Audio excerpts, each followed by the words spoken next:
네, 어제 정부가 일기 신도시 특별법 내용을 발표했죠. 분당과 일산 신도시들 30층 아파트들이 들어서게 됩니다. 또 이것이 전체 주택 시장에는 어떤 영향을 미치게 될까요? 오늘 저희가 자세히 해설해 드리겠습니다. 김인만 부동산 경제연구소장 초대했습니다. 안녕하십니까? 안녕하세요. 어서 오십시오. 자, 우선 어제 그 특별법 내용들 어떤 곳들이 해당되는 것이고 어떻게 이제 그 혜택을 주는 것인지 좀 설명 먼저 해주십시오. 우리가 일기 신도시 이제 특별법이라고 이야기를 하는데요. 네네. 공식 명칭은 노후계획도시 지원 및 정비계획특별법입니다. 그래서 노후된 지역들, 그러니까 20년 이상 입주하고 20년 이상 지난 곳들이 대상이고요. 네. 또 하나는 100만 제곱미터, 우리가 평으로 따지면 30만 제곱미터가 30만 평이 넘는 택지지구 20년 이상 된 곳이 대상이기 때문에 네네. 일기 신도시뿐만 아니고요. 분당, 평촌 같은 일기 신도시뿐만 아니고 서울 개포 지역, 목동, 상계, 중계동도 다 대상이 될 수도 있고요. 어허. 지방 같은 경우도 광주 상무지구, 부산 해운대도 대상이 될 수 있습니다. 네. 저에게 궁금했던 게 1990년도에 일기 신도시들이 만들어진 것이지 않습니까? 네네. 그러면은 30년이 이미 넘은 30년 이제 그 넘은 곳들도 있고 네네. 그러면 뭐 20년으로 줄이지 않아도 이미 이제 저 요건을 찼었던 거 아닙니까? 20년이 된 곳들, 넘은 곳들도 있고요. 30년이 넘은 곳들, 안 된 곳들 막 혼재되어 있기 섞여 때문에 있군요. 30년 기존 도정법 내용만 적용하게 된다면 일기 신도시 전체로 이렇게 진행이 돼야 되는데 이게 네. 문제가 있는 거고요. 그렇게 못 하는군요. 그러니까 그렇죠. 부분만 할 수 있는 그리고 거군요. 이렇게 대규모로 재건축을 한 적이 없기 때문에 네. 기존 도정법 가지고는 좀 어렵다라는 판단이고 새로운 특별법을 만들게 되었습니다. 도정법이라는 게 무슨 도시 및 주거환경정비법인데요. 아하. 기존 재건축 재개발의 근거 법령이 되는데 네. 그 기존에 있던 법 가지고는 신속하게 추진하기가 어렵다는 게 정부 생각이고요. 이번에 특별법을 만들게 되었습니다. 네. 그래서 일기 신도시가 사실상 새로 지어지는 것과 같은 네네. 그래서 용적률도 높여주고 뭐 안전 진단도 많이 이제 완화되고 한다는데 그 내용은 어떤 특례 받는 것이 좀 자세히 설명해 주십시오. 굉장히 많은 내용들이 좀 바뀌게 되는데요. 지금 재건축하는 단지들 중에서 네. 이제 허용 연한이 되더라도 지금 현재는 30년이거든요. 특별법은 20년인데 30년이 되더라도 다 되는 것도 아니고요. 안전진단 문턱에 막혀서 아하. 안전진단을 넘지 못하고 있는데 최근에 좀 완화는 시켜줬지만 이번 특별법 내용을 보면 굉장히 지금보다도 더 완화를 해주게 되고 주차장 같은 공공 기여를 하게 되면 아예 면제를 해주겠다라는 내용까지 나옵니다. 그래서 가장 어려운 안전진단 문턱을 그냥 제거해주는 수준까지 갈 것 같고요. 네. 또 이제 많이 올리려면 사업성 문제가 걸리는데 결국 용적률을 올려주겠다. 최대 준주거 지역 500%까지 상향 조정해주게 되고요. 네. 일부 지금 일기 신도시 재건축 단지들 같은 경우에 재건축이 아니라 리모델링을 진행하는 단지들도 있거든요. 네네. 그렇게 되면 리모델링을 중단하고 재건축을 해야 되느냐 이런 이야기가 나올 수도 있는데 네. 리모델링 단지들 같은 경우 기존에서 15% 정도 오히려 그 증축해서 세대 수를 늘릴 수가 있는데 이보다도 더 늘려줄 수도 있다. 그래서 재건축뿐만 아니라 리모델링까지도 지금 혜택을 주는 상황입니다. 그리고 빨리 진행을 해야 되기 때문에 신속통합기획처럼 기간을 단축시켜 주겠다. 각종 인허가 같은 거 통합해 가지고 굉장히 빨리 진행해 주겠다는 게 주요 내용입니다. 네. 용적률을 그렇게 높이면은 뭐 30층짜리 아파트들이 들어서게 된다는 거라면서요? 네네, 30층이 들어설 수도 있고요. 현재는 용적률이 이제 150%에서 200% 정도 되는데 최대 500%까지 늘려주겠다라고 하니까 현재보다 2배 이상 많은 아파트를 지을 수가 있습니다. 네.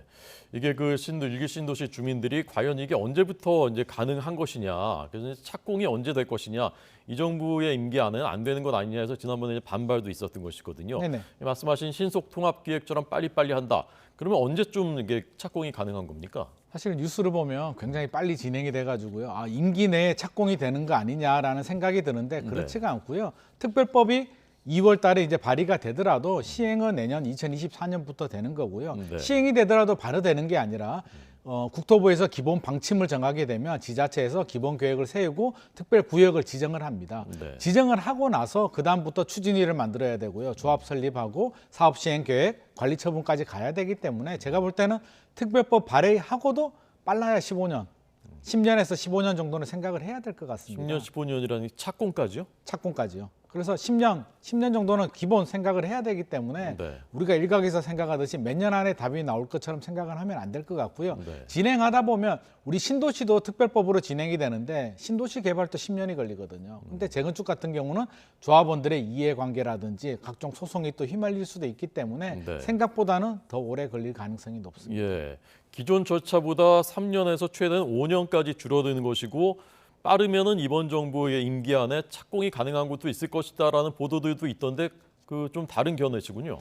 그거는 이미 진행되고 있는 단지들. 그러니까 처음부터 진행할 때에는 지금부터 시작을 하면 10년 이상 걸리는데요. 네. 상당 부분 진행된 단지들이 있거든요. 그래서 리모델링도 진행된 단지들도 있고 그 재건축도 진행된 단지들이 있는데 그런 단지들은 혜택을 보게 되면서 뭐 운이 좋으면 착공이 들어갈 수도 있는데 그거는 이미 진행되고 있었기 때문에 네. 속도를 좀 낼 수 있는 거지 하나도 시작이 안 된 단지들 같은 경우는 임기 내에 착공은 불가능합니다. 네.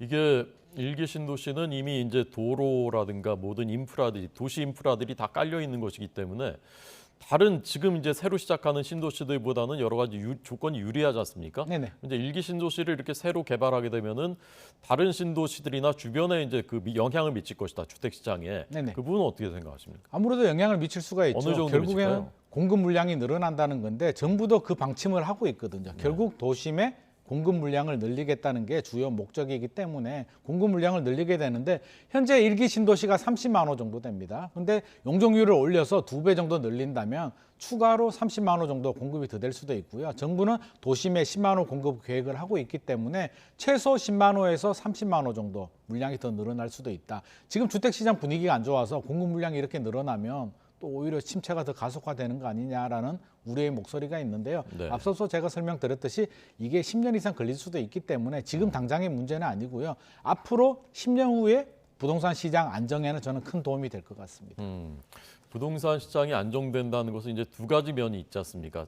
가격이 정상화되고 낮아지고 이렇게 하는 것이 이제 수요자한테 장기적으로 좋은 측면이 있습니다만 또 이게 너무 집값이 너무 빨리 떨어져 버리면 이제 자산 가치가 줄어드는 거고 네네. 또 시장이 얼어붙어 버릴 수도 있는 것이고 이걸 어떻게 조화를 시켜야 되는 것입니까? 정부의 지금 부동산 정책 방향도 명확한데요. 네. 집값을 많이 빠르게 떨어뜨리겠다는 게 아니라 경착륙을 막고 서서히 안정시키겠다는 것이거든요. 현재 지금 공급 계획도 이렇게 늘리는 것도 집값을 빠르게 떨어뜨리는 게 아니라 향후에 다시 또 공급이 부족해서 집값이 빠르게 급등하는 현상을 막기 위한 조치지 절대 집값이 떨어지는 걸 유도하는 방침은 아니기 때문에 그런 우려는 좀 둬야 될 것 같고요. 오히려 집값이 혹시라도 더 빨리 떨어진다면 또 추가 규제를 완화할 수도 있기 때문에 네. 이거는 좀 긴 안목에서 주택시장 안정에 도움이 될 것 같고요. 네. 도심에 입지 좋은 곳에 교통 확분이 좋은 곳에 새 아파트가 공급이 되기 때문에 우리 실수요자들, 서민들 입장에서도 도움이 될 것 같습니다.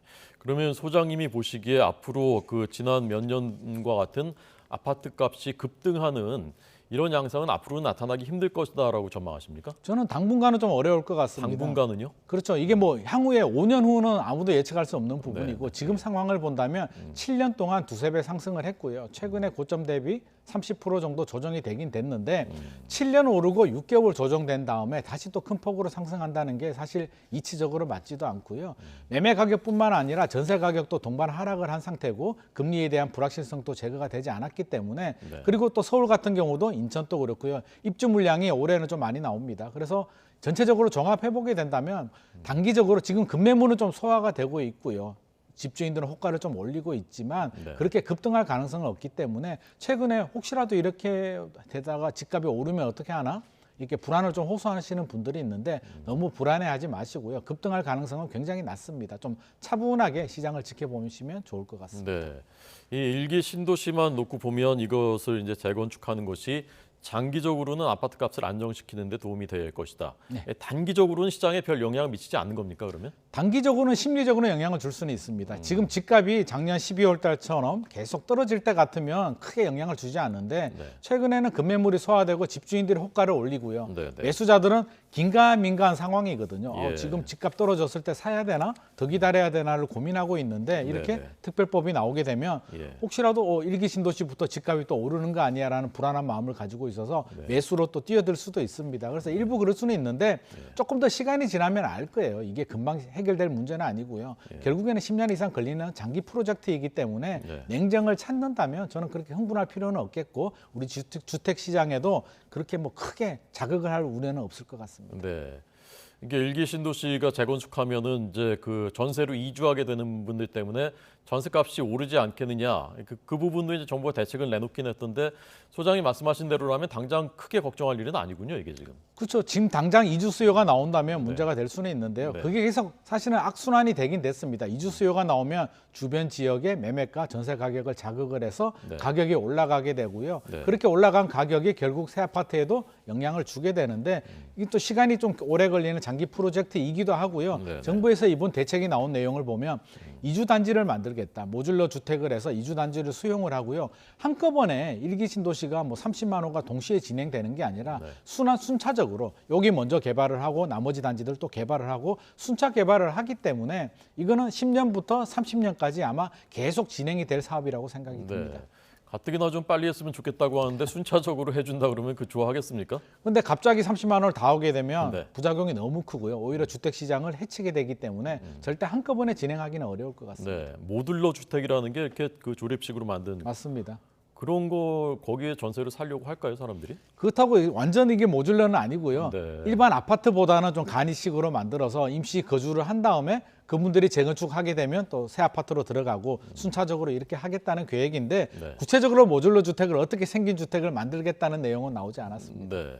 이번 그 일기 신도시의 재건축 초과이익 환수제 이것은 어떻게 적용되는 건가요? 초과이익 환수제도 뭐 물론 적용이 되는데요. 네. 초과이익 환수가 완공 거의 끝났을 때 얘기거든요. 추진위부터 이제 지금은 조합 설립으로 바뀌었는데 공사가 끝났을 때 이제 발생한 이익에 대해서 환수를 하게 되는데 네. 아직은 초과이익 환수를 언급할 단계는 아닌 것 같고요.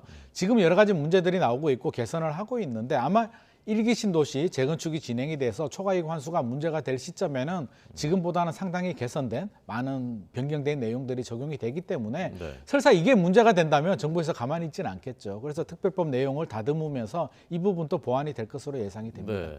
법이라는 건 이제 국회를 결국 통과해야 되는 건데 이 네네. 부분은 야당은 어떻게 반응할까요?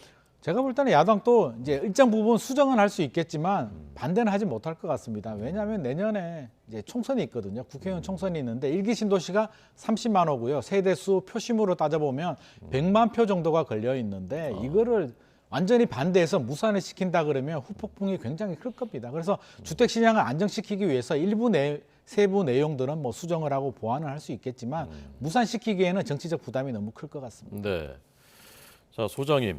네. 그 뭐 1년 이후에 장기 전망까지는 제가 그 부탁을 못 드리겠고 네. 이 아파트 시장이 과연 이제 한 1년 안에 지금 어떻게 될 것이냐. 지금 시장 분위기는 좀 어떠냐고 좀 설명을 좀 해 주십시오. 지금 시장 분위기는 일단 하락은 멈춘 상태고요. 정부에서 이제 여러 가지 대책들이 나왔고 고점 대비 30% 정도 물론 지역에 따라서 온도 차이는 있지만 하락을 한 상태인데 급매물이 소화가 안 됐으면 추가 하락이 될 수는 있는데요. 지금 네. 현장을 여러 군데 체크를 해보면 급매물은 팔렸고요. 이제 집주인들은 호가를 올리는데 매수자들은 그 호가를 따라가지 않는 그런 상태이기 때문에 당분간은 급매물 위주로 좀 거래가 될 것 같습니다. 그래서 불안해하지는 마시고요. 단 필요하신 분들, 혼인이라든지 교육이라든지 필요한데 자금이 되시는 분들이라면 고점 대비 30% 정도 또는 그 이상 떨어진 급매물 위주로 알아보시는 게 좋을 것 같고요. 네. 당장 필요가 없는데 혹시라도 이러다가 또 갑자기 많이 오르면 어떡하지? 이런 불안한 마음에 사야 되지 않나 고민하신 분들이라면 좀 차분하게 지켜보는 게 좋을 것 같습니다. 네. 워낙 장기적으로 보면 워낙 많이 올라 있기 때문에 지금보다 좀 더 떨어지는 것이 맞습니다. 그럴 가능성이 크다. 네네. 보시는 군. 알겠습니다. 자, 오늘 일기 신도시 특별법 그리고 앞으로의 그 부동산 시장, 특히 아파트 문제에 대해서 김인만 소장의 설명 들었습니다. 고맙습니다.